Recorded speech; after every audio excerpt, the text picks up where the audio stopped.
Welcome to the Ignorance is Strength podcast. I'm your host, Fabian motherfucking Ojeda, and I don't know shit, but that's okay.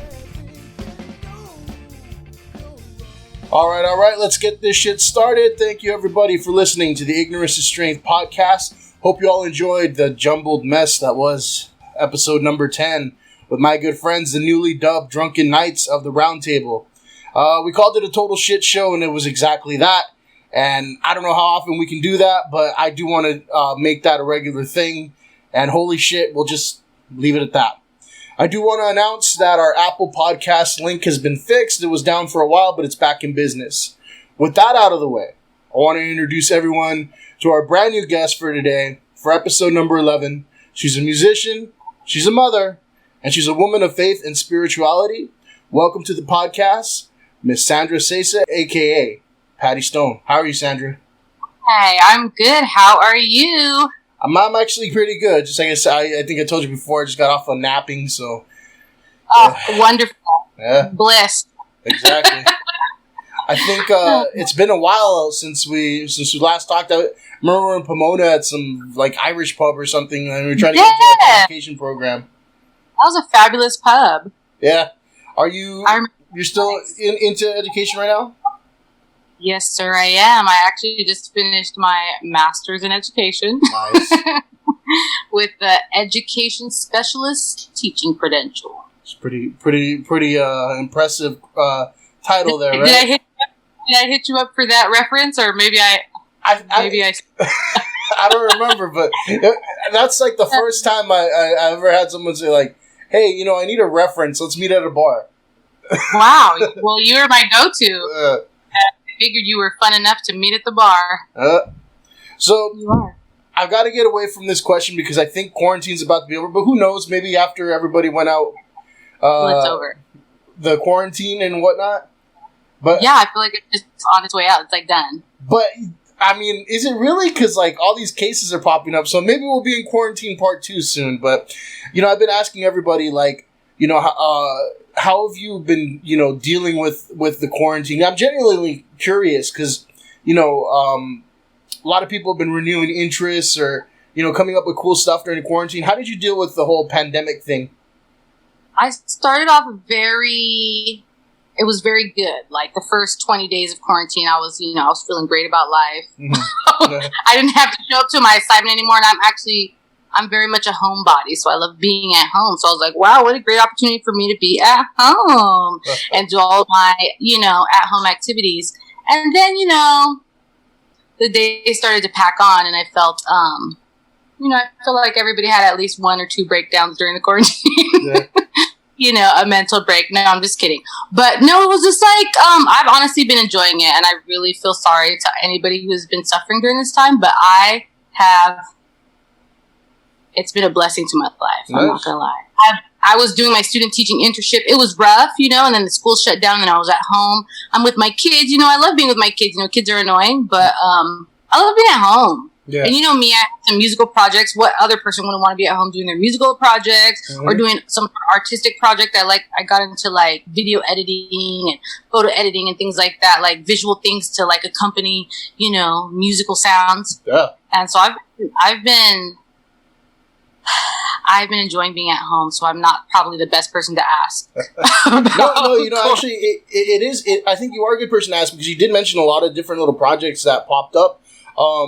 I think a lot of people have been becoming artists or cooks or, they've been, or over this time, like to kind of reflect and spend time alone.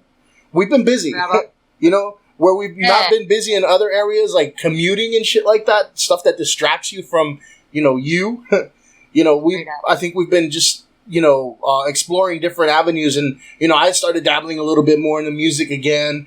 And that's actually, the quarantine is probably actually the reason this podcast exists, because I finally had some time to put it together.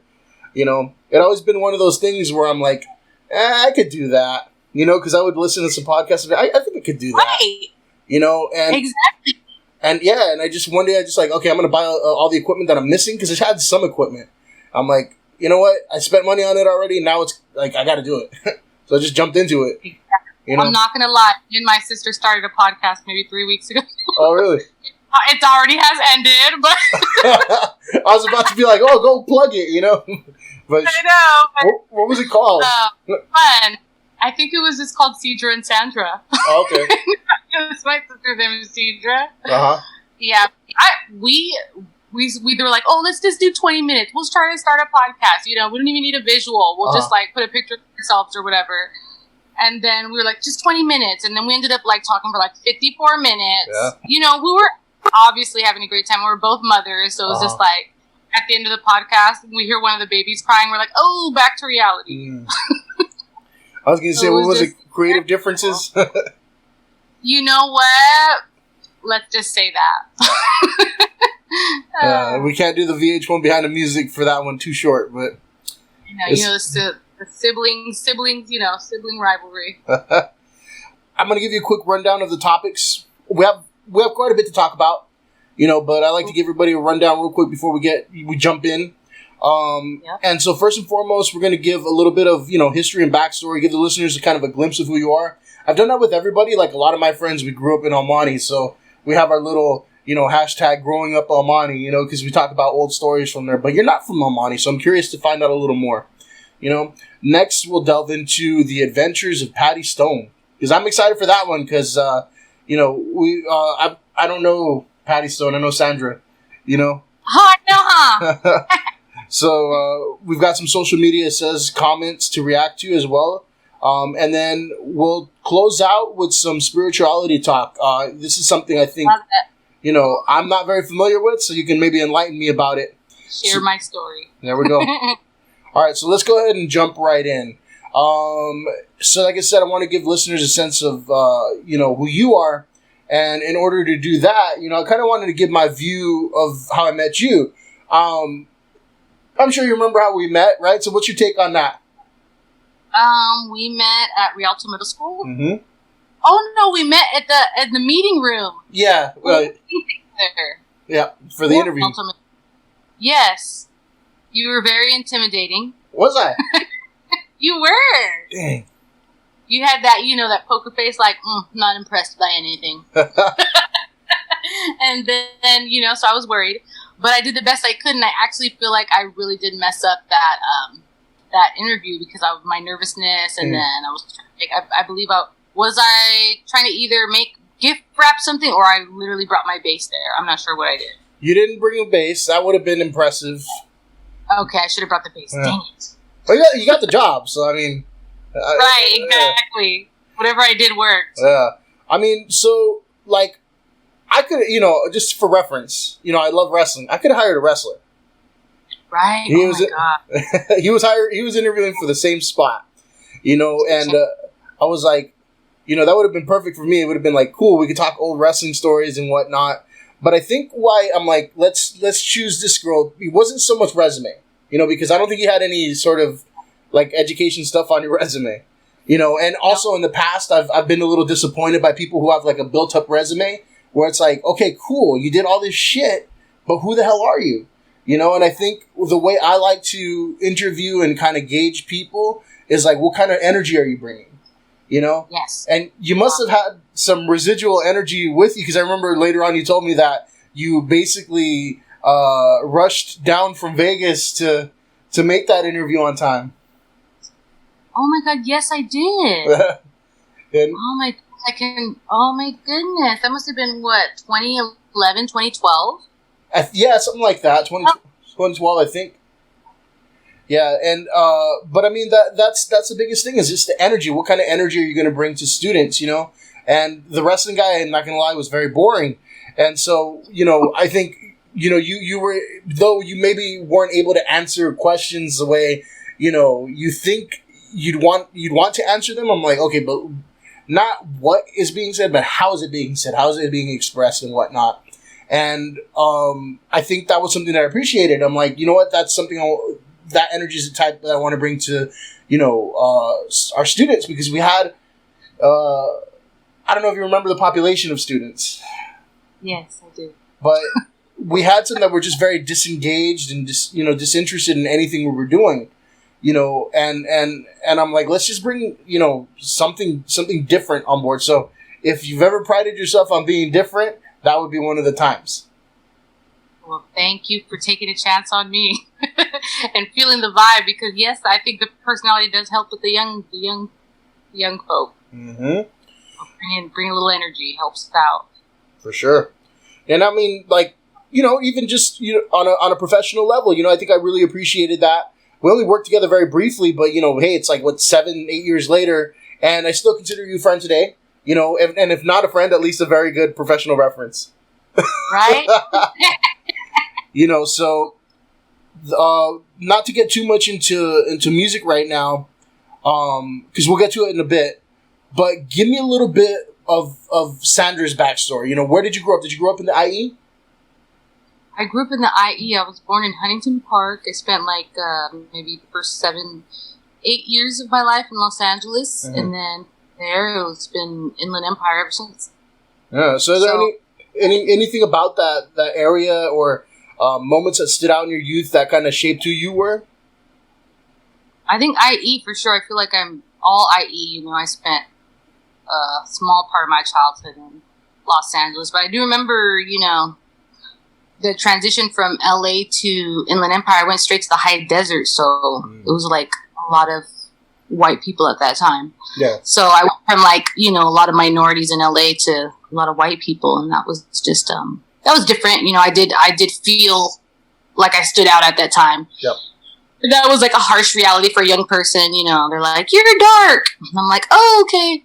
And then after we moved from the high desert to Fontana area, and then it was like a mixing pot again. And I was like, I didn't feel like I was standing out or anything, and it was just the best years personally for my life were like middle school and high school. Like all my memories are there, and I was in Fontana and Bloomington. I went to Bloomington High School, and there's Asian, Black, white, Hispanic, everybody was there, and it was just like I felt so included, and there was no judgment, no harshness, and I think that makes a big difference. Like when you're a young person, if those racial things, like obviously there's so much racial things happening in the world today, but not having to worry about that, I feel like was so a positive in my upbringing. You mentioned the high desert. You mean like Victorville, Hesperia, that area? Hesperia, Apple Valley, Hesperia, Apple Valley. Yeah, and I mean... At the time, it was like the 90s, it was like 98, 99, so it was like 98, 97, 98, 99. Mm-hmm. And I think today it's different, but there was majority of white people where I was at. Yeah, and I think, not to generalize, but I'm going to, we're in that area, I think they're a lot more kind of like almost, I don't want to say like country-ish, but they're the type too that, are gun-toting fucking, go back to where you came from type people. Go right on the quads. Yeah. White people. Do I love white people? They're amazing, but it's hard when you're like the only minority in a group of whites. Uh-huh. But I love whiteys. I know I don't sound politically correct at all, but no, that's but just So like when you came back to Fontana, it was a lot more diverse. Yes, it was like, there was Hispanics, there was whites, there was blacks, there was Asians, and before I didn't have that when I was in the high desert. So it would just, I don't know. It was really important for me. I don't know. Hearing now that I'm older, I'm more of an adult. I'm 32, and I'm just like hearing stories about everybody's kind of upbringing, their school life, their, young adult life. It's not the same story as I have, and there's so many obstacles for people. So I just remember completely enjoying my high school life. I was in tennis. That's why I recommend all young people find a sport. Find a sport. Yeah. You're a wrestler, right? So you understand, there's something just so special about being on a team and being so young, and you're at a place where you can shape your whole world as a young person, and just by your adolescent experience, whether what crowd you get into, what hobbies you have, and joining a sport is just, I think it's epic for any young person. So I think find anything, even if it's not a sport, find a club. Yeah. Find a club, anything to find a group of young people like yourself, and you all can root for something good. Root for something that you hopefully matters. Yeah. Somewhere. I think the reason why it's so big is because it established his identity, and then those years where you're kind of poking around and seeing okay, who the hell am I? It gives you direction, and you get to attach yourself to something. I was the kid in high school. Yeah, I was the wrestler, but I also was the kid that carried around a guitar every day. Oh, coolest one. So, I love those kids. And it's crazy because, like, if you don't have your guitar for the day, everybody's like, "Where's your guitar?" Like, right. it becomes like an appendage almost. And Yeah. I think you're right. That's why it's important to find something that is your thing. Even if you're out with the other kids playing fucking Pokemon cards, go be the Pokemon card kid. Like, do something. It's better than jumping right into intoxications and hanging out at the house all day smoking. Like, nothing against people smoke pot or anything, but like when you're young, that age, you just don't need to jump right into something like that because you're just going to be. Yeah. That's just not what a young person should do at all. Well, I mean, yeah. Well, maybe that kind of speaks to like the whole trying to find your identity there, because some people identify themselves as like, hey, I'm the pothead, I'm the drunk kid. And that's dangerous ground right there, It is dangerous. Hopefully you're the pot kid with at least that's in a club. Yeah, that's us doing something a little more productive. Put some education in it, something, do some gardening. Yeah, there you go. Pick up something productive around it. Who was high school Sandra? I know you mentioned you did the tennis team, but what other groups did you maybe fit into? I was in honors English, so it's kind of a little bit nerdy. I was in advanced science for most of my life until chemistry came along. Uh-huh. So I don't know. I was kind of in the mixed group. I had a lot of Asian friends, some white friends, Hispanic friends, and we were all kind of pretty much in honors English. Mm-hmm. Like honors English was my thing, and they expected a lot from us in high school being in honors English. So I was in honors English. I was in tennis. I tried to join a dance club. The dance club didn't last. I joined DECA for the last. That was like a business club near the end. I did try to join the Jesus Club, but the Jesus Club was not turned up enough for me. I expected more from it, so I turned away. So definitely, sounds like you were an academic person for sure. I definitely was. Oh, it's good. And I was ASB in middle school. In middle school, I was ASB. I was the secretary in ASB. But that political career didn't pan out? You know what? I wish it did, but it didn't. You're not chasing Joe Biden around to be his VP? Oh my God, he texts me every day. He texts me every day. Does he text you saying that if you don't vote for him, you ain't black? Right? Like, you ain't black if you ain't with me. What is he every day? Sometimes I just see the text and I'm like, why did I sign up for that email? Oh, you mean the literal, the promo text from... yes. Oh, God. Where it's like, you got to stand with us and fight today. Give us money. Yes. Yes, everything. I don't know what he's saying most of the time. He's talking about I guess Barack Obama was with him. I signed that Trump petition way, I feel like almost 3 years ago now. 3 years ago, I signed that petition for him to get impeached or whatever. Uh-huh. Ever since then, they've been on me, Anybody who's against Trump is... Well, a long time ago, I was, I would still say in some aspects still, but I'm more conservative in some areas, right? But yeah. I think I was briefly, in order to sign a petition, sometimes they're like, hey, you have to change your party, preference. I'm like, God damn it. So I changed it to Republican for a month. And now I still see them sending me emails and text messages. I'm like, hey, I don't support you all right now. Go away, and it'll be Oh yeah, you know what? That's so funny that you say that, because I think I put that. What's that one at the bottom? It's liberal or free radical. I don't know what it says at the bottom. It's some wild one that makes no sense. I used to be that for the longest. I was from 18 to 20 something, but then obviously I just went to Democrat eventually. Oh, yeah. What is it? What is it called? I forget what it's called. Libertarian or... Yeah, something like that. Or there was another one too where instead of putting no preference, I forget what the actual title was, but they basically fooled people. Okay, you're not no preference, you're I forget what it was called, but a lot of people signed up for it because they thought it was no preference. Right. And then when you get that ballot, you get nothing on your ballot. Exactly. Nobody to vote for in your category. Yeah. So, all right, jumping back in, as a final point to your like background and backstory, your ancestry is pretty diverse and mixed, right? Yes, it is. Talk a little bit about that, because I know you mentioned, you know, like Cuban and whatnot, but what's your you know, your ancestral background? Yeah, I'd say I'm definitely Hispanic. You know, everything that other Hispanics do, I do, and I was raised that way. We eat the same food. We kind of have the same Catholic. Usually, it's Catholic background. Mm-hmm. But basically, my ancestry is my mother. She's like a dark Cuban, so she's like, if you see her father, he looks like a black man, but he's Cuban. He was born on the island of Cuba. And then my other grandfather on my other side, my father's side, he's like a white Puerto Rican. So it's just like I got this mix, and then from my white Puerto Rican side, he's got German on his side, and my dark Cuban side, there's Jamaican on that side, and it's a whole mixing pot. I feel like I fit in with minorities, but I also can relate to pretty much all cultures, I feel like.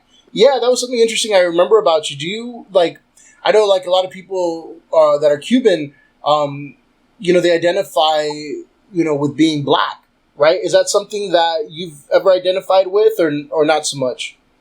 I do identify with black culture and black people because, I don't know, I have black features. I feel like, you know, dark skin and, you know, whatever features are, like my nose is like, I feel like that's like an ethnic black nose. But it's from my Jamaican side for sure. And so maybe not just my features, but I love the stories, and to know that I had asked my grandfather about our Jamaican ancestry, and he did say that there was slavery involved, you know, at some point in time that he would prefer not to talk about. Obviously, it's painful stories. But my grandmother, his wife, my grandmother, she's also was born in Cuba, but she's more of a fair skinned, she's a white Cuban. That's my grandmother. And she kind of had like, she's pretty much racist, you know, she was racist against, blacks, Mexicans, everybody. She told me all my life, I'm not black, I'm not Mexican. God rest her soul. I love her to death. But she, you know, she had some racism, like just straight up. And, you know, that brainwashes you a bit. So you grow up thinking, oh my God, I'm not black, I'm not, you know. But I learned on my own self, you know, I love her, but like, I was like, honey, this is my story, this is my experience. And I really do relate to black culture. And I think Mexicans are very similar to Cubans and Puerto Ricans. You know, we eat the same food. We kind of like the same music a little bit. Salsa, they like salsa. But, yeah, I relate to all cultures, and I know what racism feels like. You know, you don't have to be white to be racist. You know, come on, like, everybody has a little bit of racism because you just grow up a little bit proud on what you are, and then that could be like, you know, this subconscious kind of form of racism. You know? At least, yeah, a little biased, yeah. Yeah, biased, right? So it's just like everybody has got a little something. So I feel really bad for like white people right now because there's a lot of tension, you know, because a lot is going against them, especially the history of America and all that, you know. But like, you know, if we all just, I think, take it with, you know, understanding and compassion, you know, I think that at the end of the day, it's something that can be evolved and progress. It can be progressive. It doesn't have to be like this so high tension, stagnant, like, you know, feeling of the past, you know.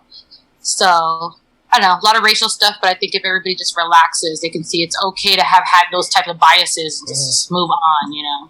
Yeah, I think that's our biggest thing right now is that we're very all or nothing, you know. Like, you either have to be 100% like, agree with me, damn it, or, you know, like you're a racist or you're a jerk or something like that. And it's like, listen to the other side, you know, hear where they're coming from, you know, because they might not 100% agree with all points that you're trying to make. But I just feel like it's very volatile because we're very all or nothing. You know, you have to be all in. And I hate that. I hate that black or white. You know, that's literally like black or white, like left or right. You know, it's too much. There's so much complexities. I think that we should be more, you know, patient. For sure. We should be a little bit more diverse. Just kind of like the music we like, right? Yes, sir. And you like that segue? Because that's how I'm going to segue myself into bringing up, let's talk about music. Let's go. But then I bring out the bass, start popping and slapping. Yeah. I remember when I heard you play bass, I'm like, I got a jamming partner now. Right? I was like, we used to jam a little bit after work. That was so cool because I had the drum set in the office and everything, and Like, we had all the instruments set up. It was really cool. Only we had some talented students to help play. We're working on it. Looking for them. Yeah, we're working on it. I was trying to teach some kids how to play drums. I'm just like... I remember, there was a couple picking it up. No, I got to give them some credit. There was a couple... I forget some long... Wasn't there twins? They were doing pretty well. Yeah, they were Native American. I remember they were one of the members of the school board. Those were his sons. And they were kind of... I saw them later in life because I was a substitute teacher after, Yeah.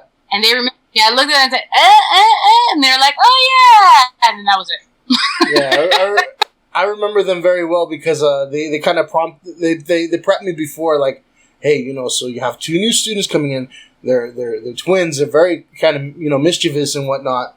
But their dad is like a big deal on the school board, so we got to make sure everything goes well. I'm like, how fun you got the pep talk. Yeah, I'm like, we'll be fine, Like, you can't, in those situations, you can't give them any extra special treatment or anything like that. They're going to know, And that's just going to make the situation worse. If you start giving special treatment, they're like, oh, okay, we can get over on everything. Not a good... At that school, we had like 5 sets of twins. I don't know if you remember. I think I remember at least a couple sets. Yeah, there were a lot because there were like, I don't know, 2 or 3 sets of identical twins, but there were also some like boy-girl pairs, Yes.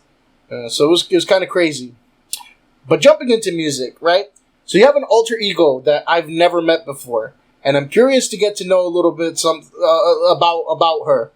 And I know sometimes people have like the whole Clark Kent, like Superman dynamic going on, and like nobody knows about it. I myself have Fabian and Professor Fabian every now and then, who rarely appears these days, but I'll explain that one later. But, back to Sandra and Paddi, right? Would you say that the two, entities are like one and the same? Or is there like a distinct like dichotomy between the two? I would love to say they were one and the same, but they definitely... I remember I came up with... about high school, that was my first band was in high school. That's where I first picked up the bass. Okay. And I started a band with Charlene Yee. She's actually been in some shows and some Netflix, Oh, nice. She was the guitarist. I was the bassist. Our friend Kendra was the drums. And that's where I started my musical. Uh-huh. And then after high school, my first year of college, that's when I came up with Paddi Stone. I was like 18 years old. And I had doing some music with some friends that I had met. And boom, I hit the studio and I made my first couple songs. I made the beats. I did obviously the lyrics, and then I was just in my head, I was like, Paddi Stone, this sounds something good. Like, my dad would call me Paddi when I was younger, like, because I would dance with baby.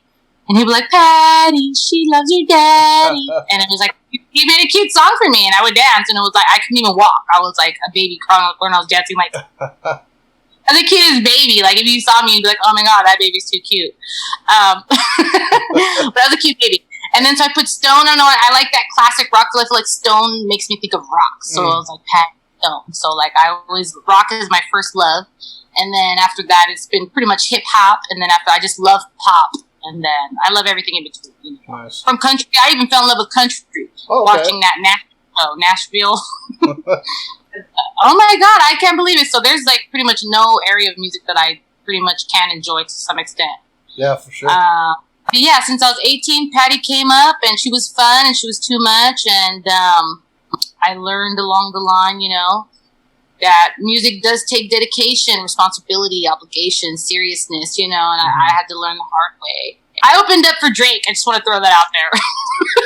We were the hi-hats, okay? We was a group, me and 2 other guys, INF and Kevin Rose. We opened up for Drake. And I just want to let that be known. Where was that? I was in San Bernardino. If I'm not mistaken, it's called the Fox Theater right there in San Bernardino, like downtown San Bernardino. Uh-huh. And it was right when his come up was coming, and then my friends were telling me, oh, this is a great opportunity for you guys, and they showed me his music, and I was like, this guy is good. We're about to have a great time. And really, after we got off the stage, I sat on top, where all the other artists were that were apart, and I got to watch him perform. It was amazing. So that's interesting. So I had this little peak, and then And then that's all it went. As far as it went. I'm not sure if I ever told you my Drake story. Ooh, tell it. Because that must have been after, or no, I mean, the timeline's kind of weird, but might have been around the same time that I denied him access to the backstage of the Teen Choice Awards. Or MTV Awards, sorry. I was, I used to do a lot of bodyguard works, security work and whatnot, and I was working, it was an award show of some sort, right? And I remember, like, you had to check their laminates, and if they didn't have the right pass, they couldn't go, to that area. This one was a very specific laminate because it was like all the, it was all the, what do you call it? The A-list people, right? And so you have like Snoop Dogg and Dr. Dre, they're all going back there and whatnot. And here comes this kid. I'm like, do you have your pass? He didn't have his pass. He's just kind of hanging around trying to go in there. I'm like, sorry, man. It was Drake. But Drizzy Drake. Okay. Yeah, at the time he wasn't, because like I'm like, I'm like, you don't have a pass to get in there. You can't get in there. Oh, he's like, okay, cool. He's just kind of standing around, right? And so he sees somebody he knows. I forget which other artist he knew at that time, but they knew him. But he tried to kind of sneak in there with them, with using their pass. I'm like, nah, man, you need to have a pass of your own. They have their pass, and their girls that they're bringing in or whatever, they have their pass. You don't have a pass. You got to stay over here. And he's cool. So he's just kind of hanging out there. I'm like, this motherfucker's just kind of like, he's going to be a nuisance. He wasn't being a jerk or anything. He was very quiet about it, very nice about it. But I'm just like, go away, How funny. And at the time, I'm like, wait a minute. He does look familiar, though. And I thought about it. I'm like, I've seen him on TV somewhere. And I thought about that show, Degrassi. Right? And yes. I remember he was the kid in the wheelchair. Right? And I'm like, wait a minute. I know who you are. You're Wheelchair Jimmy. And he got all excited. Yeah, that's me. I got a musical project coming up. Blah blah blah. It's gonna blow up real big. I'm like, oh, okay, cool. Yeah. He's like, okay, so can I go back there? I'm like, no, you don't have a pass. So I kind of snubbed him. You know what I mean? And next thing you know, like within months or like a year or something like that, he started blowing up. He was all over every single song and everything like that. And I'm like, damn, I guess he really was serious. I guess he really did have an album coming out and everything. But that's my funny little Drake story there. Yes. We had a dancer. She swore that he said that we did a good job. So that's all I remember that. But definitely a proud moment. I'd throw that in anytime I can, That's something you can't throw around. So that's cool. So as far as music goes, when did you first comprehend that you had like an interest in music? Did you like instantly love it? I know you mentioned you were dancing around to Dad's, Paddi song, but when did you first like feel that I like this? If I could be really honest, it was back in elementary school when I would, they do the writing projects, and my writing projects would usually sound like raps. And I remember the teacher in 4th grade, he's like, let's read this one. This one sounds like a rap song. And then he had me stand up, and then he did it. It was about snow.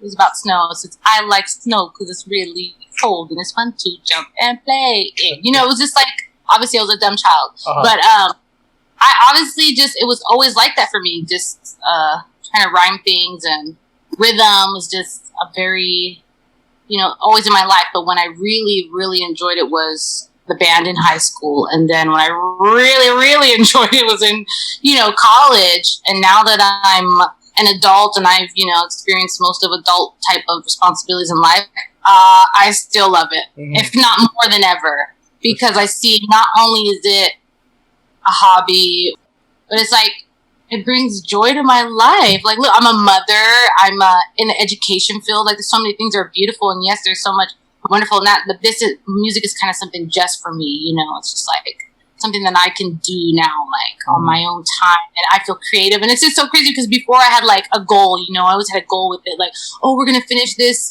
project. We're going to finish this album. We're going to finish this. And now it's more like, now I still need that mentality to, finish what I start. But it's just so enjoyable. I'm like, why am I going to give something up that brings me complete joy? Like, let's stop. Like, anything that makes you feel creative, even cooking a meal, doing an art project, visual arts, anything, like, if it brings you joy and it gives you that moment of peace, it's almost like a meditation. Like, your mind's off all your problems are not there, and you're just focused on like a creative project. It's incredible. For sure. I think, we as people, we live for the payoff, whether we know it or not, right. That culmination of like, oh shit, I cooked a really good meal, or hey, I played a really cool song or wrote a song. We live for that gratification. There's got to be a payoff, like, otherwise why do it? And people, I don't think people just do music just for the sake of it. Like, I'm just going to throw these beats together and see what comes out. It's like, no, I want to make something that sounds good, So I do think that's a very therapeutic type of thing where you build towards something and you accomplish it, as small as it may be at the time. Maybe you just wanted to get, the chorus of the song done, right? And you finally get it done and you're like, this sounds perfect. Right? Yeah. And it's making me think of this story. There's a story that I was reading of this author I followed for the longest, how he didn't write his first book till like his maybe early 40s or mid 40s. But it's been like haunting him his whole life, right? It's always been in the project in the back burner, for all pretty much the majority of his adult life. Yeah. And he said one day he's a taxi cab driver in New York or something. One day he was just like, whatever, I'm going to start writing. And if I hate it, I'm going to throw it in the trash. Yeah. And then he's like, big deal. Yeah. So he started typing, right?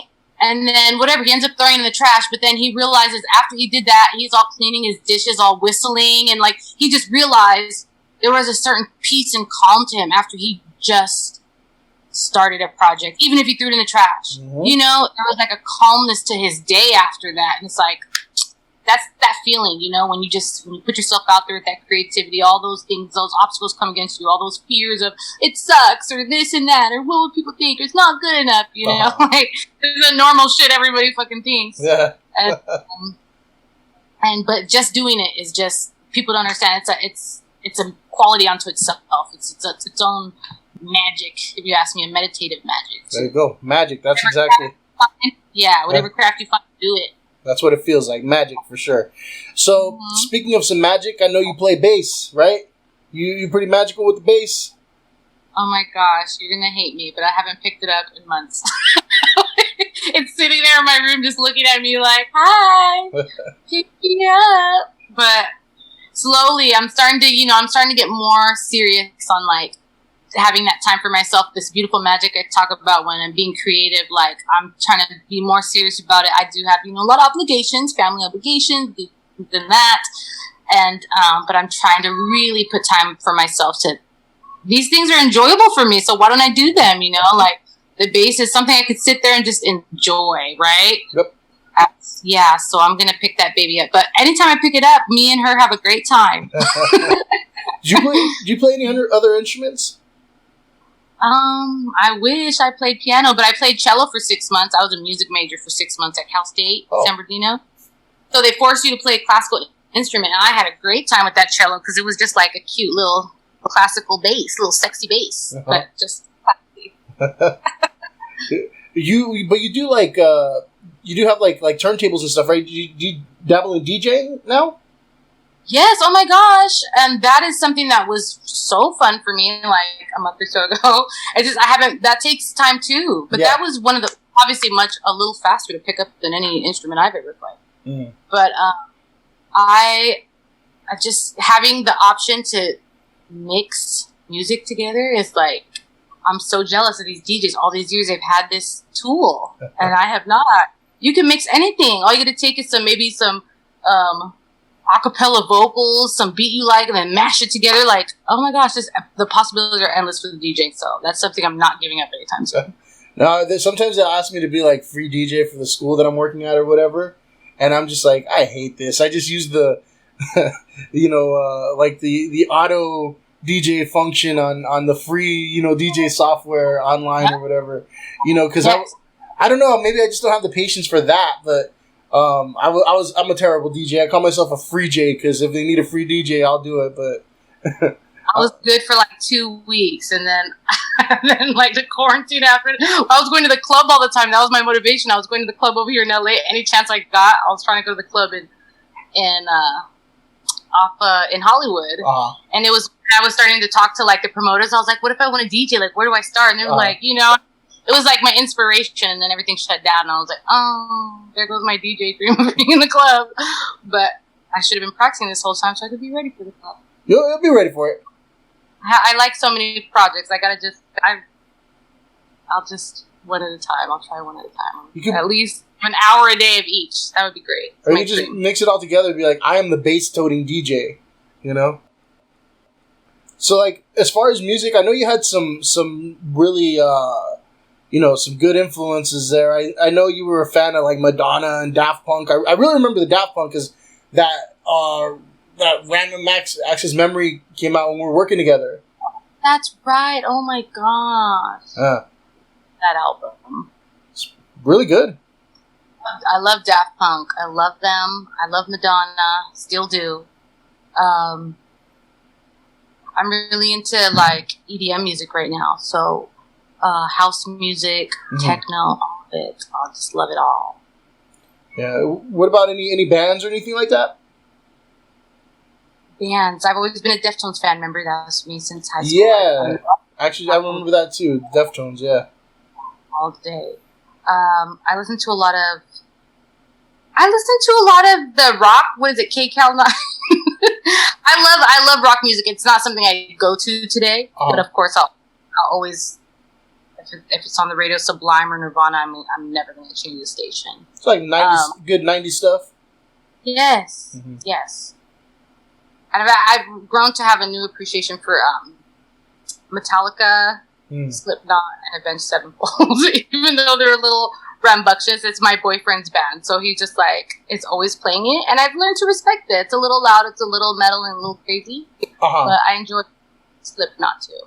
Yeah, I mean, okay, like if you take a person like me, right? I'm not exactly crazy. I'm not gonna go in a mosh pit and start like headbanging and shit like that. I think for me it would look kind of silly, right? But I love the energy of the music. I love the musicianship. Like, they are masters of their craft. You know, if you listen to some of these drummers and guitar players, I'm like, holy shit! Like, how long did it take you to get that good? You know, and I think that's what I appreciate about it. The screaming, I mean, that's a skill in and of itself, but not really been a fan of all that. But always classic rock. Led Zeppelin. If I was to say it was my favorite rock band ever, I'd say Led Zeppelin. And then I love. I've had a newfound love for Queen. I know I'm one of those bad people, but I saw the movie. I've always loved Bohemian Rhapsody, but I didn't know they had like all these other songs I never listened to. But absolute appreciation for Queen, absolutely, and all that classic rock. It's amazing to me. I wish I was born in like 1950, so I could have been like at Woodstock or something. So, who do you think influenced your sound the most? I'd say, like, I have to be real with myself. Probably, like, somebody like Missy Elliott, because I'm, like, you know, I have to go to with people who look like me, dark people. I mean, rapper women. Missy Elliott will just, till this day, is still one of the bestest, like, women that I try to, you know, I like that she was so obviously unique, and then she's a rapper, and she's female, but she's not your typical female. She's not all like, oh, yeah, you know, she's just, like, a female. And, besides Missy, I mean, I love Madonna so much. I love the thought of disco. I love the thought of pop music. I love that. And I love dancing. So anybody who does dance music is influential to me, absolutely. For sure. So, you mentioned some, you know, performances already, you know, but when did you actually get into performing? Like, at what age? And how did that come about? Were you a natural? Were you nervous? Wow. I wonder what's the first time I ever performed something. Probably in a talent show sometime in elementary school. Did a talent show. I remember practicing. Oh my God, that's right. I was like 3rd grade in Apple Valley. And I remember my mom had this CD, Seal. The Seal, you know Seal? Yeah. He's from a road trip. Uh-huh. Yeah. So he has this one album. It's like, I think it's a self-titled album. I think it's just called Seal. It's like a white cover, and his dark skin on the, you know, some contrasting white cover is amazing. And I will listen to that album over and over, and I practice that song that was the song that I did for the talent show. And that was, I remember, you know, obsessed. I was obsessed with that album. Till this day, anytime I pop it on, like, the world is a better place. Who doesn't like Kiss from a Rose on a Grave? Like, that's like a great song. It's rare for me to like an album, like, from song 1 to last song. And that's Steel for me, for sure. I gotta check out the whole album then, because I only heard the one song. If you're ready to just go on an emotional journey. Gotta prepare myself then. I had to get some of those drinks I had from the last recording then. Yes. That was from the shit show? Yeah, from the shit show, yeah. If there's anything left over. What a name, huh? Hey, what do you call it? If you're trying to get blacked out or you're trying to get really let your hair down a bit. Yeah, it was fun, you know. So as far as the adventures of Paddi Stone, right? I know you mentioned playing with Drake and whatnot. What are some other memorable experiences or performances that you had? House of Blues on Sunset. We played House of Blues twice. Well, the first time we played, it was amazing. I played the first place I ever played at, which I'm so proud to say this, ever as Paddi Stone as a solo artist, because I was in a group. I was in a group and we had a lot of, that's where we opened it for Drake and all. We had a lot of opportunities as a group.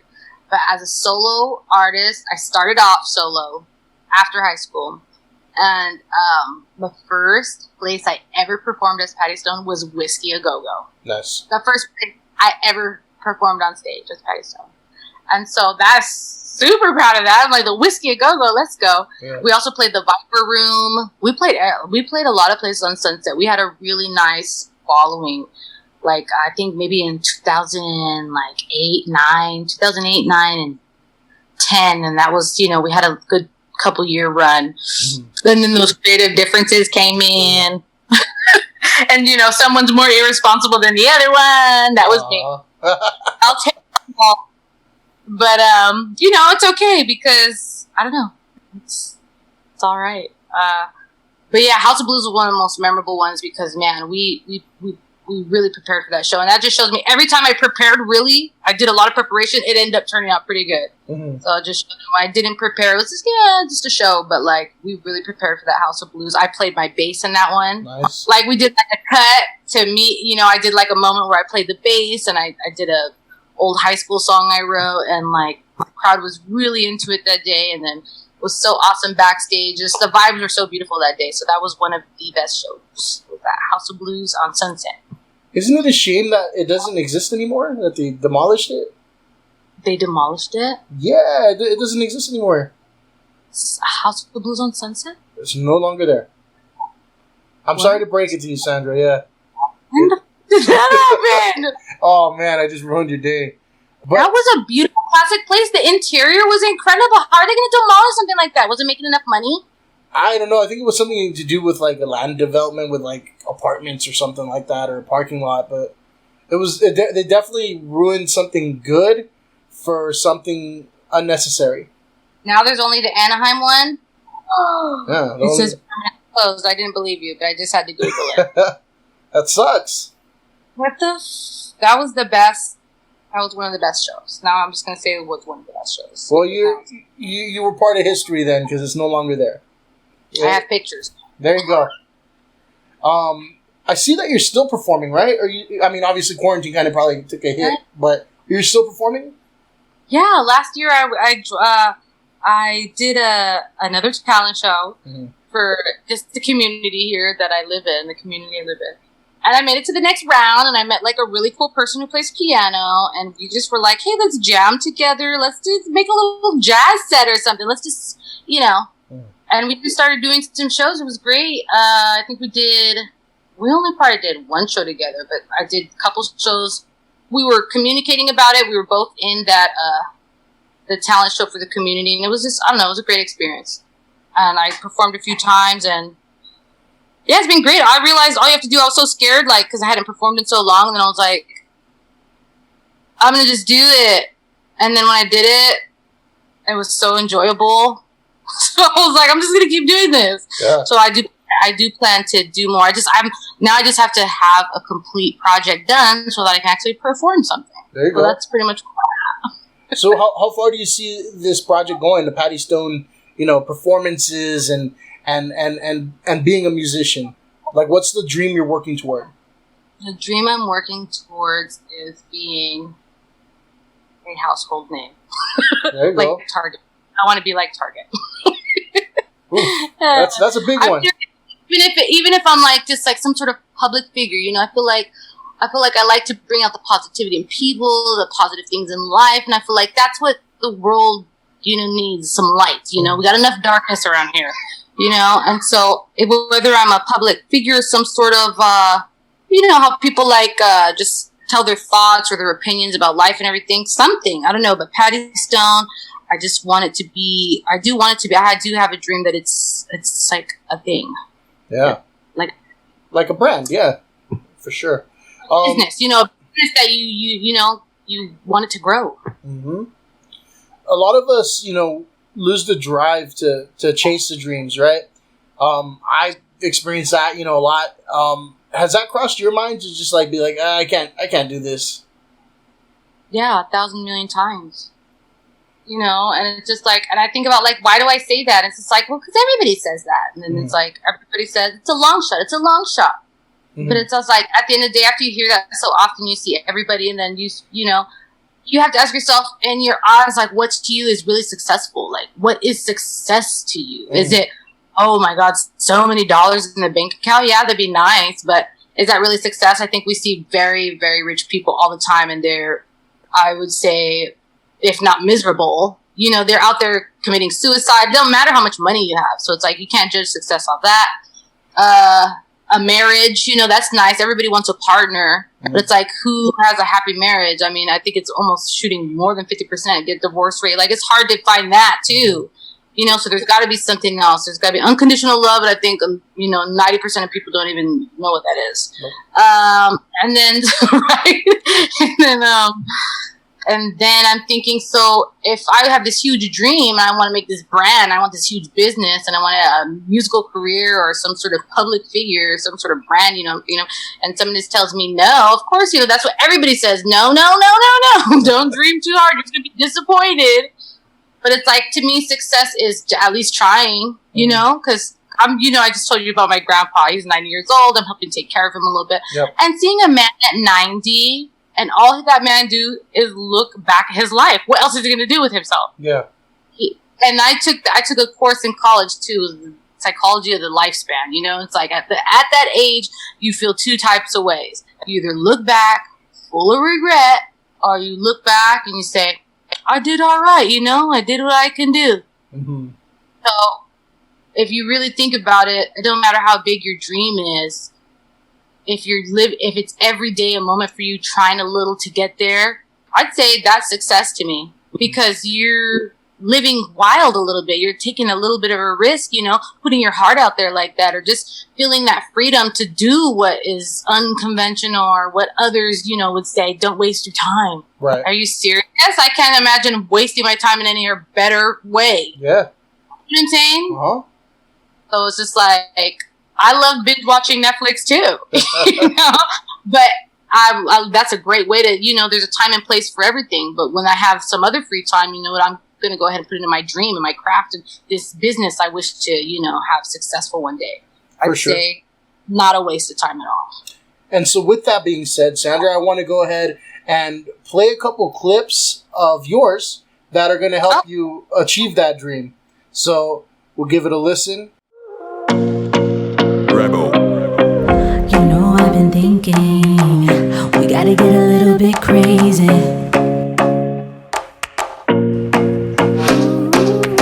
Late night, all night, we rise all night. Yeah, no care about the sunlight. Purchase all tracks today. Tonight we are one with the moon, with the night sky too. The stars are made for me and you. That one was called Moon Dancer. It's an unfinished project so far, right? Unfinished, yes, unfinished business. So we're kind of getting a peek into it right now, but I really like the sound of it, especially when the chords and the vocals just kind of, that's it. It's just vocals and chords, and it's a nice little breakdown there. Yes, and I love your musical intelligence that knows what chords and things are. I failed as a music major. I made music theory 1, and then I didn't get through the second half. It was just disaster for me. But yeah, there's so many. I like to have a feedback from somebody who actually understands music. That's really wonderful, because the only feedback I get is from myself or my 5-year-old. And she likes everything I do. So she's a great supporter. The Little Moon Dancer. Little Moon Dancer. There you go. So next I'm going to play an outro. It's now, before I play that one, it's an outro to an album that you're trying to, like... It was actually a song that I was working on. It was like a really upbeat song, and it was actually it was really urban. And then it just had this dramatic ending, which I just fed off of. It was part of this beat, and it had this dramatic ending with like strings and everything. And so I just went with it. It was all freestyled, and after I was done, I was like, oh my god, that was so cute. I was like coming from like an emotional place, and I just freestyled it, and I really loved it. I really like it because I think it's dramatic, and I don't do too much drama. So it's very dramatic. Let's take a listen. Perfection, and I will dance to the end. Dance to the end of time, like a ballerina in the sky, forever in movement, in peace and love and beauty, expression and creativity, and all things well and good. It is I, the dancer, and I will dance all my troubles away until they're flying in the wind, never to return, and I will never, ever give up.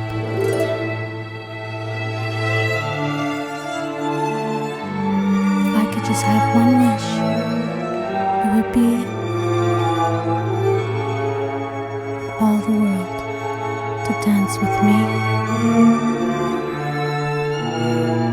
If I had one wish, that would be it. Dance with me.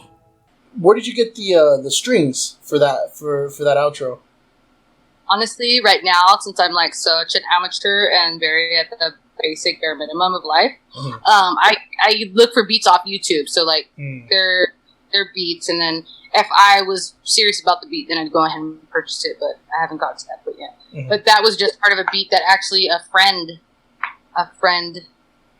recommended, and then we kind of just like went off of it. And and it was just a part of the beat. Nice. Those strings, part of this one beat. It's super, super like urban hip hop type of beat. So it's just random strings at the end. Cool. I hope those two clips and more help you accomplish the dream that you're looking for. But that was actually the subject of this week's Social Media Says topic. Usually I get a lot of responses on that. But I put up a poll instead asking, have you ever had to give up a passion or dream in order to work or survive? And the results were overwhelmingly yes. I want to say it was like 90%. Because, sometimes I guess I just started experiencing this, but Instagram, they have like fake profiles that vote on your stuff. Oh, really? Yeah, I was like, who the hell is this? So I discounted those. But yeah, when I took all those out, it was like the overwhelming results were like 90%. Like people said, yes, I have had to give up a passion or dream, to survive or to work or whatever. I think maybe the few that didn't, that said no, were either really young or they're doing some cool shit in their life, But, I mean, most people give up their dreams, What do you think about that? It's heartbreaking. It's heartbreaking, but it's so understandable because the whole world makes you feel like you have to. Mm-hmm. Especially when you become a parent. They're like, oh, forget about your dreams, honey. Bye. Everybody tells you that. Like, when you become a parent, it's no longer about you. It's about, your children. And, of course, to a certain extent, that's true. But what kind of happy child is going to have some unhappy parent? A whole happy parent. Like, somebody who's whole in themselves and is like feels success within themselves is going to be the greatest parent. Like, you know what I mean? Like, not somebody who feels like they've given up everything for a child, and then they have like some sort of. I feel like eventually you're just going to build resentment. Yeah. Just not even parents. People who just. It's so normal to give up dreams. But the world makes you feel like that's what needs to happen. Mm-hmm. I feel like society's like, get your head out of the clouds and get the money in the bank and do whatever you need to do. You know what I mean? Like, the world is going to absolutely agree with you. You tell anybody that on the street, they'll be like, yep, sounds about right. Give it up. So it's 100% understandable. Yeah. That's why I say you got to get around like-minded people who are willing to dream crazy with you, willing to, press the boundaries a little bit. That's when you want to get around like-minded people. For sure. And just to jump into the spiritual aspect, that's what I'm saying. Like, a lot of Christian people look like kind of crazy, for not usually good reasons, but but really at the end of the day, if it's a decent Christian, somebody who just believes in believes in the beyond, believes in the Creator, that's a lot for people to take in, just for somebody to believe that. Yeah. And I think that's one of the things life takes. It's like, okay, maybe you're not there yet, or you don't feel comfortable believing in God or something, but you better believe in something. Because what are you doing? You can't go around letting people break your dreams down every day. Like, sometimes maybe you just need to start believing in yourself first. Whatever you need to do, you need to believe. And that's like, it's a whole, I don't know if it's like that book, The Secret, manifestations, or like just psychology, like whatever you put in your brain, you can create. Like, obviously anything that's ever been created in this world has been a thought first. Yeah. Like, you need to convince yourself. You need to believe in something. That's what I'm saying. Like, so it doesn't come just to a spiritual, I believe in Jesus, and all these things that, a lot of people can't really comprehend or care not to believe. They just don't believe, and nobody really has the answers to anything anyways. Yeah. The believer doesn't have a guarantee. The non-believer has no guarantee. So to me, it's just like, well, you better believe in something, because this whole world's going to try to take your dreams away and try to take you down and try to, crabs in a bucket. Yeah, no, and that's funny how you put it, that nobody, has answers, right? That's the whole point of my podcast. I don't know shit, and that's okay. And nobody knows. Isn't that beautifully honest? That's why I love the name of your podcast. It's just straight facts. Like, nobody knows. So it's like, what are you going to believe? Different perspectives we'll get, and then we'll learn along the way. So I did have a couple of people that did comment on the question for the Social Media Says. I have one from Elizabeth Garcia on Instagram. She says, I think what happens is a lot of us, once we start seeing a little money coming in from our first job, we end up quitting what we originally planned for. I can't speak for all, but it happens. As far as others, women, we put our dreams on the back burner once we end up starting a family. And I know a couple of women that started school and would give up once pregnant, and afterwards the dream seems so far that you just kind of settle, which is sad. Which is kind of echoing everything we were just talking about right now. Yes, and it's so true, and it's understandable. Like, nobody can fight her and say, they shouldn't do that, but it's just the simple fact that, of course, especially when you're a teenager and you're having kids, what adult is going to come to you and be like, oh my God, don't worry about it. You can still do everything you want to do. The first thing they're going to do is be disappointed in you. Like, you're just going to always get the backlash of feedback from society, from your family, from your community. Like, you're just going to get that negative, and of course that's going to make an impression on you, and then that's going to be your belief system. Oh, I made these mistakes, now I have to take responsibility. Oh, there's no joy or happiness or bliss or dreams coming for me. There's hard work, responsibility, like, it's, to me it seems like it's a belief system. And of course, when you're young, starting off a family very, very young, obviously everything's against you already.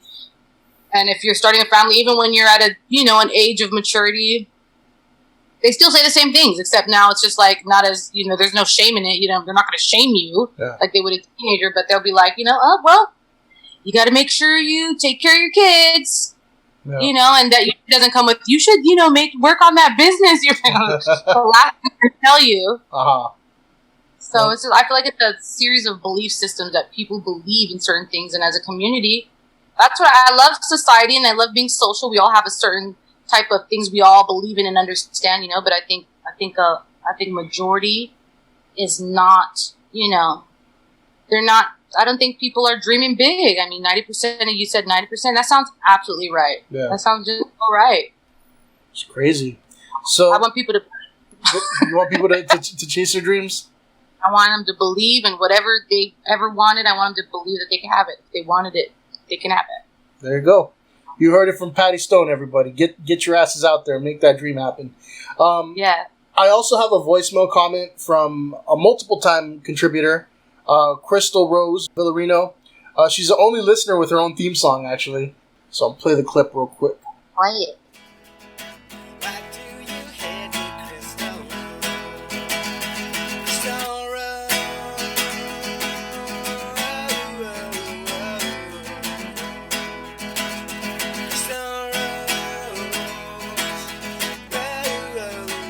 So ever since I was little, I wanted to do hair, and I wanted to be a hairdresser. So in high school, Mountain View was offering a cosmetology course in the RLP program. And so I was so excited because I'm thinking, I can get my license. I can go ahead and right after high school, I can jump into the industry. So, I asked my parents and, because you needed permission if you were under the age of 18. Well, my parents said no, that this isn't going to be something that lasts. It's not going to be something that makes me money. I need to focus on something else and make money. And, this is a good hobby, but no, it's not going to be a career for me. So I ended up doing like a few odd jobs, like working as a barista for Starbucks. I worked as an assistant manager at Hot Topic for about a year. And then I ended up getting an opportunity to work for a CCTV company. So I was with them for about 10 years. And then they shut down, laying everybody off in the US. After that, it took me about a good 6-7 months to find like a decent customer service gig. I ended up landing a part-time job with Sephora.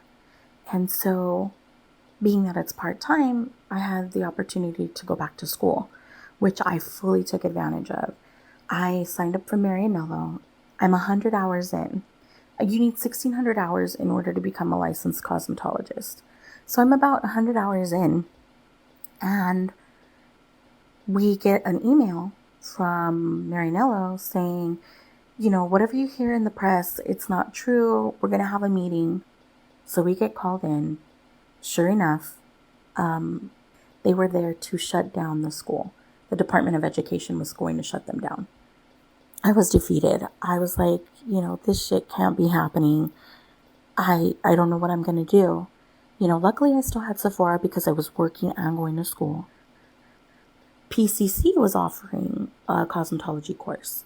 I thought, what the hell? I might as well go for it. I busted my ass for this. I was doing as much as I could to get any information I could absorbed into my brain. And I didn't care that I was losing sleep. I didn't care, that I had no social life. This was something that I needed to do. I was chasing my dream. Plus, I was making sure that I was set and I never had to be unemployed again. It was time to graduate. And when it came time to hand out scholarships, they handed me that scholarship for Sassoon Academy.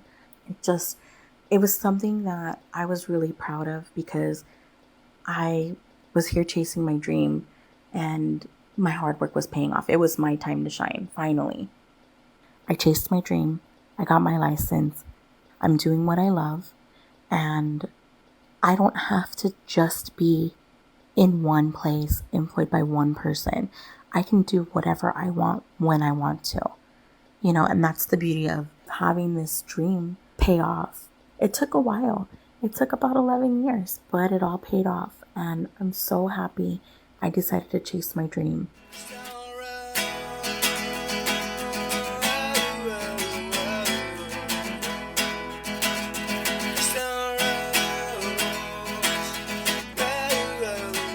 So what do you think about when, you hear of things like that people, they get to do what they want to do? I think that's inspiring. I think somebody like that is doing exactly what they need to be doing, because not only are they living, a wonderful life for themselves, their best life or whatever, but they're showing other people how to do it. Mm-hmm. Like, look, it had all the obstacles in the way. She had family, sometimes it's hurtful, but sometimes the people closest to you will be the first ones to kind of knock you down, whine you, and reject, your dreams. Mm-hmm. Like that's really heavy for some people, it's really harsh, Mm-hmm. And so, if you can overcome that, what can't you overcome, like you just take each obstacle at a time and it just shows people not to give up. I think it's wonderful stories. I love hearing stories like that. For sure. Anything else you'd like to mention about music or chasing a dream in general before we switch gears? I'd say it's not easy, but, every day, one day at a time. That's what they say, right? Don't try to have all these huge goals where you're like so overwhelmed and stuff, but take it a day at a time. Do what you enjoy, and I wish the best for everybody. Nice. So switching gears, in the beginning of the interview, I kind of kept harping on this energy, right? That's kind of what made me make up my mind about, like, okay, I'm gonna hire this girl, to come work with the kids at my program, to be a part of my team and kind of hopefully spark personality in other people. Everybody was cool, everybody was nice, but there was a bit of a lack of energy in that team. I'm just going to be, straight up about it, right? And so I hope that, we get, some, dynamic personalities out of mixing it up a little bit, Yes. But I kept talking about the energy that I hope you would bring to the program. Has anyone else ever kind of made that sort of observation that you've got like a strong or like a different kind of energy about you? Yes, actually, recently, 2 people have said such kind words to me, and I said, "Oh my God, I'm going to cherish your words forever." That I can pretty much have an energy to lift up spirits, to be like, it was my boyfriend's brother, and he's never nice to me. He was really honest, and he was like, you got something about you, an energy that, like, if the room was kind of like dull, you could come in and spark up a conversation. You could like bring some, shine some light. And I was like, that is. And then my grandfather also told me the same thing, which was so sweet, because he's actually been very machismo, masculine, like very cold his whole life. So in his older age, he's becoming more open-hearted and vulnerable. And he told me the same kind words, something about my energy. And I was like, like that is so kind. Even for you to say, like, I don't take light of people sharing kind words with me. Like, that is so kind, and I love it. And I've been kind of an optimistic person my whole life, but I've been through some trials and tribulations. So I actually hold value now to being optimistic, because I think it's valuable that I hold on to it, because the whole world will just try to take it away. Yeah. I mean, I'm kind of completely out of my element here, since I'm as spiritual as like a bottle of mustard, but could that energy be due to your, like your spirituality? Absolutely. So I'd say I've always been a naturally optimistic person. I've definitely always had a lot of energy. Maybe I didn't have it focused in the right places, but I've always had a lot of energy. Kind of like, my mom used to call me like an energizer bunny, like woo-hoo. And through life, becoming older and experiencing so many trials and tribulations, I'm not living anything that I thought as a young girl. You have these dreams of getting married and having kids, and just not, life not being perfect, and then life just being really harsh and hard has, it'll put you on your knees. Yeah. Like, life will put you down, get you down right on the ground. Okay. Mm-hmm. And so, there's a time like when I felt like,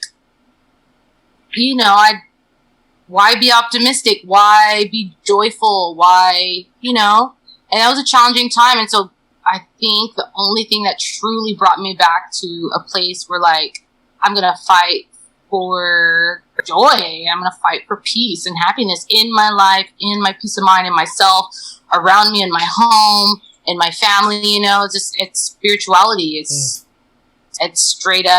straight biblical stuff there. Like, just crack that baby open and take all the good out of it. I know there's a lot of harsh things in the Bible that keeps people away, but you don't have to focus on anything you want in the world. If you focus on all the good in the world, then it is right there in the Bible, meditate on all the goodness of the world. Like, it's beautiful. Like, it really showed me, yes, I do have a reason to continue to be joyful, even though not everybody in the world wants good for you.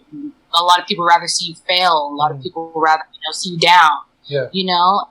There was a time where I had to make a choice.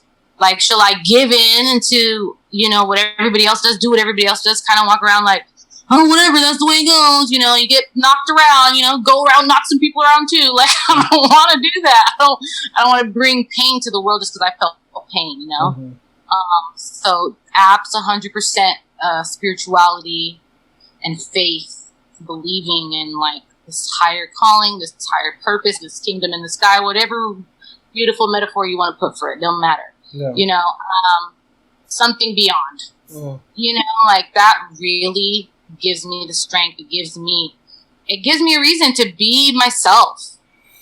To be myself 100%. With no apologies.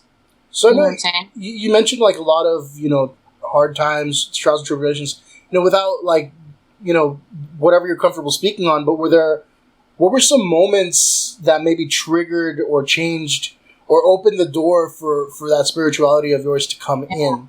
So the darkness, the darkness came from, I think a lot of women experience it too. Like after my second child, it was like really a dark time for me, having a young family, all the stresses of that. And then, they talk about like postpartum depression and things like that. And it's just, it's heavy stuff, it's just real, and it's like really dark times. And you just feel, it's like every negative, I never knew life like that. So negative. Like every thought was negative. Like everything was just belittling to yourself. Like, it's like, I don't know, it's like disrespecting yourself, and your thoughts are so negative, and you believe these thoughts about yourself that are so negative, and maybe some harsh person in the world wants you to feel so negative about yourself, but it's like, you don't have to believe that crap.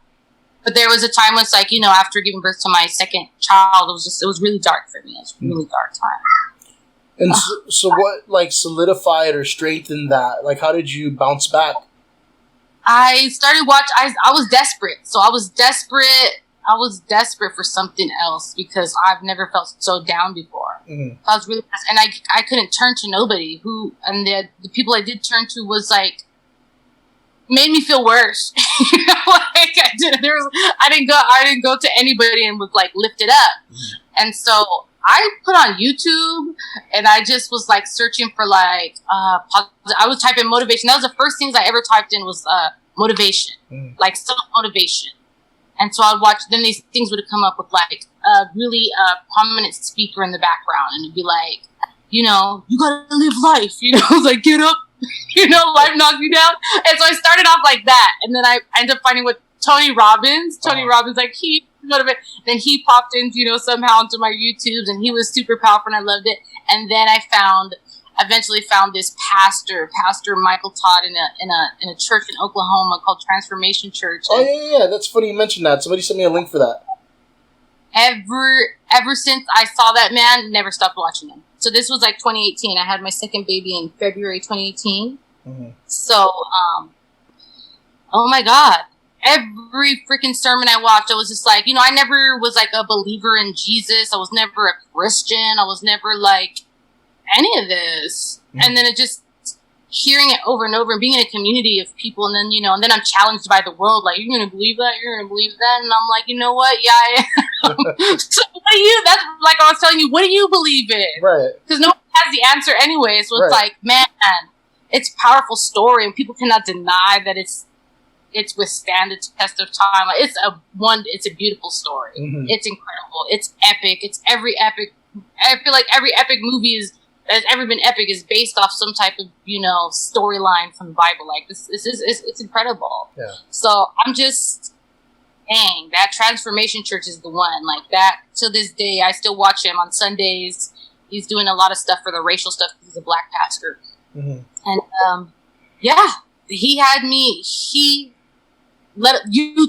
watching him on YouTube lifted my spirits up to a point where I became committed. And then now I have like this built-in strength. It's like you give yourself weapons and tools to fight the crap of life. Basically, whether it's depression, anxiety, whatever bothers you, whatever's kind of, everybody knows things that, drag you down or bother you or whatever.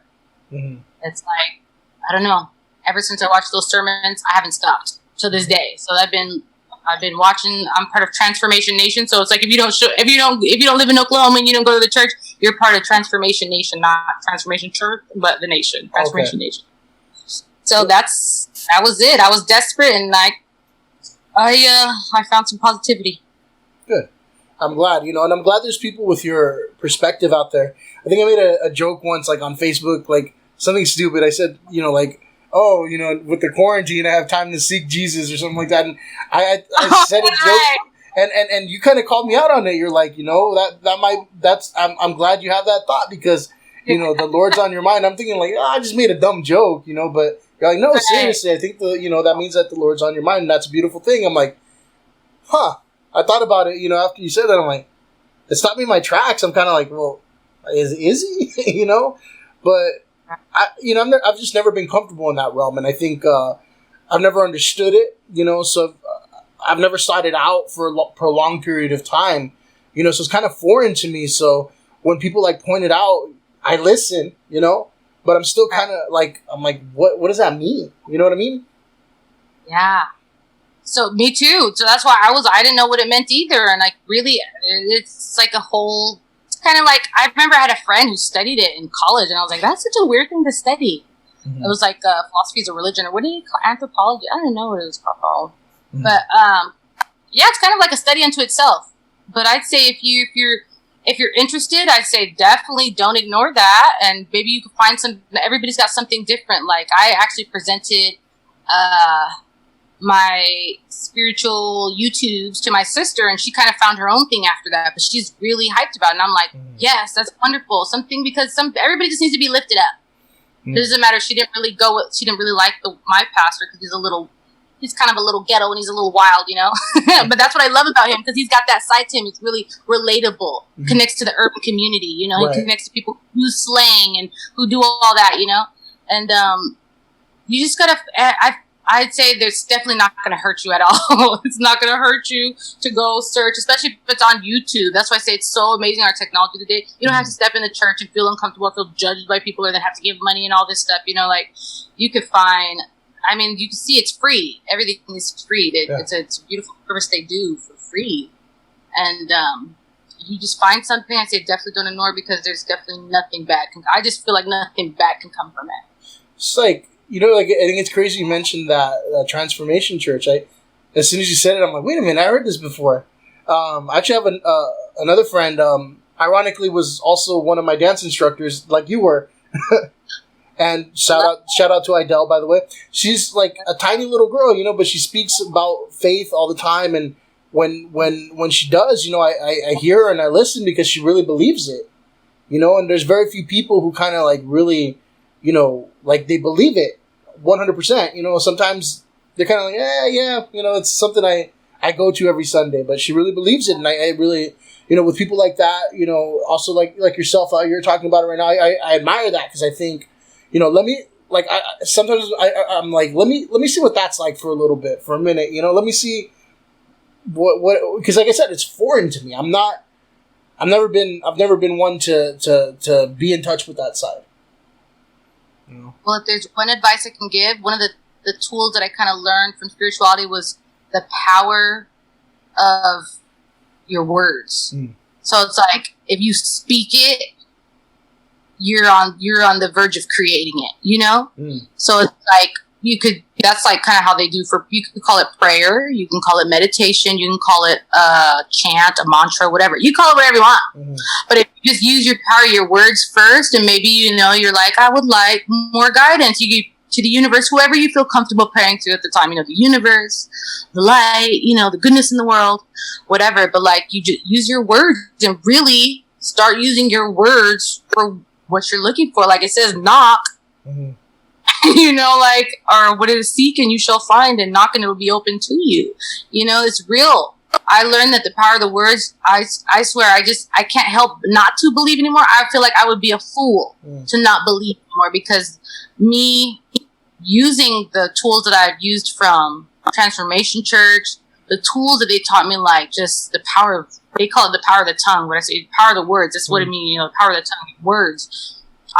So many things have happened in my life that have kind of transformed, that have changed, just because I've been like vocalizing these things, and I think even people like who just believe in manifestation, it's a simple tool. It's like using your words, and before you know it, the whole connection to having a God connection and having a belief in Jesus, this story of this human man from above, like it's incredible.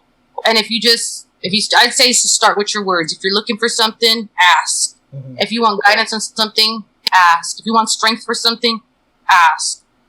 And lo and behold, you'd be surprised. You use your whole heart, and I just feel like you can call it, science, or I feel like science and spirituality, I feel like one day there's going to be like an enlightenment and it's going to like come together, but that's another subject. But I feel like a lot of things are similar. Science and the way they speak about like Einstein equals MC squared, like the energy cannot be transformed, it cannot be created or destroyed, it can only be transformed. I'm like, hello, does that not sound like a soul? Like, hello, like what the heck?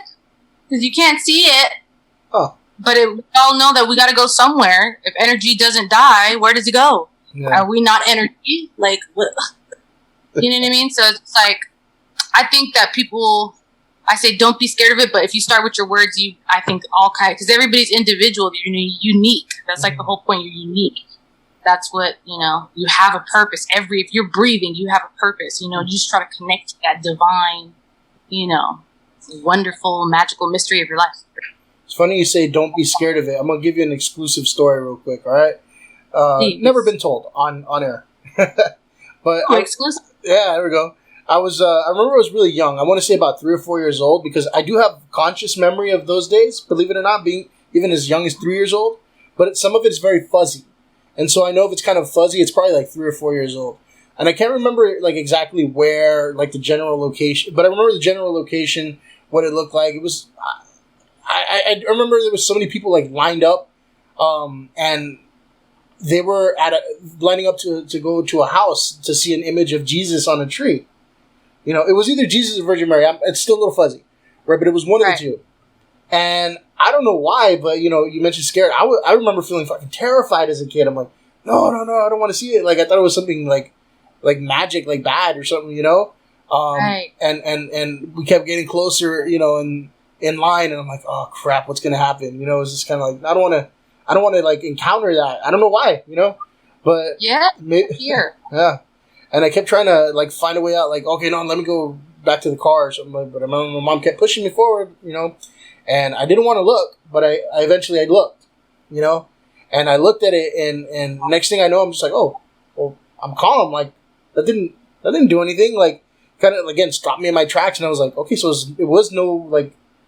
It was no big deal. It was just like I said, just a very like flat, like calm, And since then, I've kind of like struggled to define, spirituality because, maybe I was looking for it to be something bigger, But I'm not religious, I'm technically, I guess, Catholic, I'm baptized, but I don't practice it, And I just think generally, when speaking of some, spirituality, I think maybe there's something else out there. That's kind of my line of thought.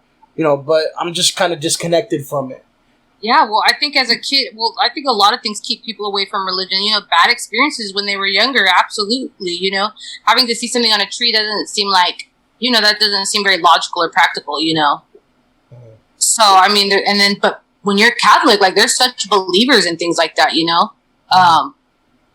And it is kind of scary. It's kind of freaky. Mm.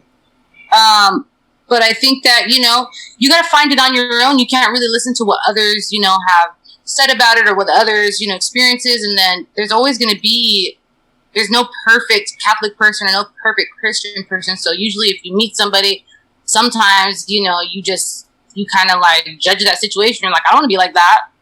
Like some people, like I had a really religious uncle who, he was not very friendly to the rest of the family because they weren't really religious. And I thought, I don't want to be like that. Like, aren't you supposed to be all loving and all like, all caring? So I would say give it another chance. Yeah. At some point. Give it another chance. Yeah. In your adult life, you're an adult man, you're not a young man anymore and no one's pushing you, hey, give it another chance. That's all I can say. Give it another chance. And I just know already you won't be disappointed. Yeah. What have you got to lose than other like-minded people who just believe in some greatness in everybody? It's really hard to find a real true Christian in the first place. I mean, that's a needle in a haystack to me, to be honest.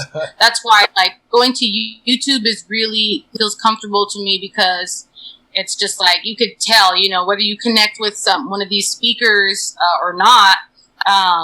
You'll know, you'll know. Mm-hmm. And usually you have to have, some credibility and some validity behind you to have such a large following as a pastor or something. So usually you'll find something good, But I say that there's this one saying that I learned also from the churchy people is, oh man, what was on the tip of my tongue? Oh, like even like everybody has a day where they weren't a believer. Like, hello, like you go through most of your life, like, and they're like, even as a believer, the hardest days now are even easier. Like, even the hardest days are better now that I believe in something than my hardest days without, Right. So true, because it's just like, at the end of the day, no one's going to give you what you need. Not your mother, not your father, not your spouse, not your husband, not your wife, not your sister, not your brother. Nobody. At the end of the day, you're left to your own thoughts. You're left in your bed at night. You're left, to wake up in the morning. Like, you're left to yourself. And when you have that motivation coming inside, like, I believe in the goodness. I believe in everything good. I'm going to fight in my own way. You don't have to, like a lot of people, stop cursing, stop drinking, stop. Like, that's something that if that is supposed to happen in your life, it'll happen. You know what I mean? But like, if you have a huge problem, it's so unique. I don't believe that there's all these rules just to stop you from doing all these things.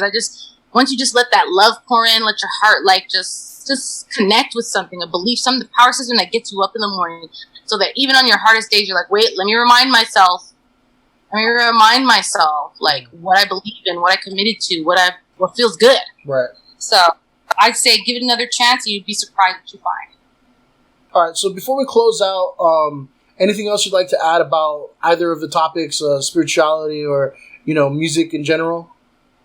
I want to say that you have really sparked some more joy in my life. You have sparked joy in my life. Yes. You have sparked motivation in my life, inspiration. Just talking to you about my thoughts and my feelings, my projects. Like, you don't understand like how wonderful that is, and how what you're doing right now with your podcast. I'm just saying it's awesome. Appreciate and I say it's important, and if you've moved me, I know you've moved many other people. Thank you. Like, already, you know what I'm saying? So whatever you're doing, you're onto something already. So I believe nothing but greatness for you, Mr. Fabian, Professor Fabian. Oh, you don't want to hear about Professor Fabian. That's my alter ego when had a little bit too much of the shit show, Okay. You wear a mask at all for that? Professor Fabian wears a mask or anything, no? Maybe an emotional and social mask, but no, nothing physical. He just becomes very, very friendly and amplified more than, me. I'm kind of more reserved and whatnot, but... Well, he doesn't sound bad at all. So, really quick before we close out, I want to circle back to dreaming big. What would you, just in a couple words, what would you say to the emerging young adult who has to choose between following a dream and making a living? I'd say no pressure, but try to do both. Yeah. Try to do both, because sometimes both is absolutely what would be great for this world. You doing your passion and also doing some sort of whatever regular career service for the community. Hopefully they're both servicing the community in some way, but for sure, I'd say try to do both, but that's something I think, I say try to do both. Nice. And then, and along your way, hopefully you're praying or meditating, and I feel like life will guide you. The whispers of the wind, like Pocahontas or something. The world will guide you, if you listen and you ask and you seek. I believe it. So I'd say go for both. That's why I'm happy to do education, and I love to follow this hobby and this dream of this brand of music or spiritual thinking or whatever. Mm-hmm. Like, I think both are important, and hopefully one day they can merge or whatever. I'll always be a believer in education, absolutely. So I'd say try both, but definitely don't give up one for the other and think you have to. Who said that? Who made those rules? Exactly.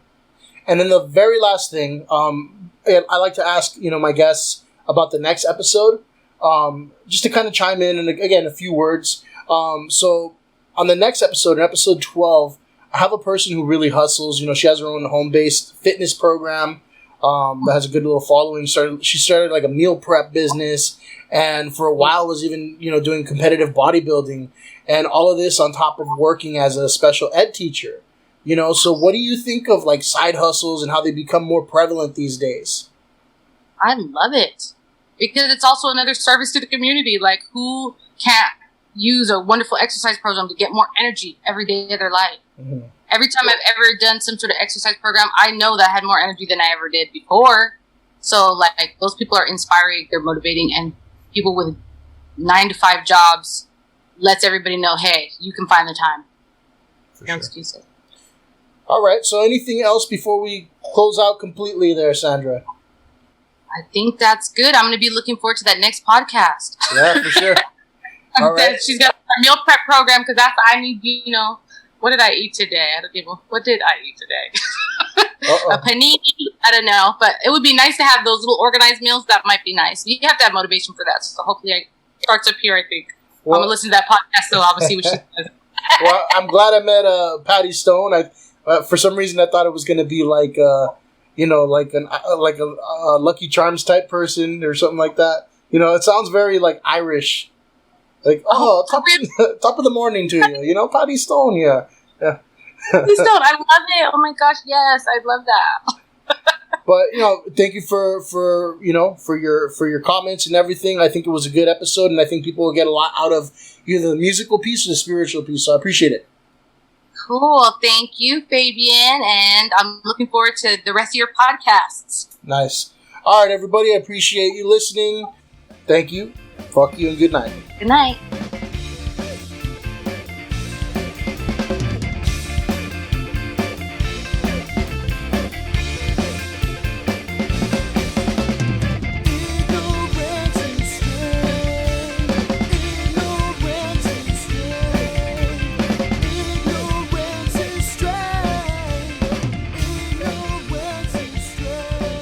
Subscribe to the Ignorance is Strength podcast on Spotify, Apple Podcasts, and Google Podcasts. Like, follow, and share on Facebook and Instagram at Ignorance is Strength Podcast and on Twitter at The Ignorance Pod.